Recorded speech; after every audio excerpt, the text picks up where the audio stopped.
১ October থেকে super শপে কোনো পলিথিন শপিং ব্যাগ ও পলিপ্রপিলিনের ব্যাগ রাখা যাবে না। বিকল্প হিসেবে পাট ও কাপড়ের ব্যাগ ক্রেতাদের ক্রয়ের জন্য রাখা হবে। পলিথিন শপিং ব্যাগের নিষেধাজ্ঞা কার্যকর করতে কর্মপরিকল্পনা প্রণয়নের লক্ষ্যে স্টক হোল্ডারদের সঙ্গে অনুষ্ঠিত সভায় এ তথ্য জানান পরিবেশ, বন ও জলবায়ু পরিবর্তন উপদেষ্টা সৈয়দা রিজওয়ানা হাসান। তিনি বলেন, বস্ত্র ও পাট মন্ত্রণালয় ১ সপ্তাহের মধ্যে সব সুপার শপের সঙ্গে সভা করবে। এরপর পাটের ব্যাগ সরবরাহ নিশ্চিত করতে প্রয়োজনীয় ব্যবস্থা গ্রহণ করবে।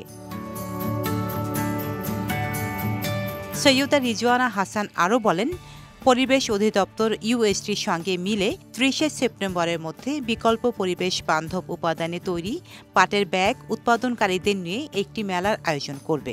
মেলায় সুপার শপের কর্তৃপক্ষ এবং উৎপাদনকারীরা নিজেদের চাহিদা এবং সরবরাহ বিষয়ে আলোচনা করতে পারবে। ডেস্ক রিপোর্ট, সাম্প্রতিক দেশকাল।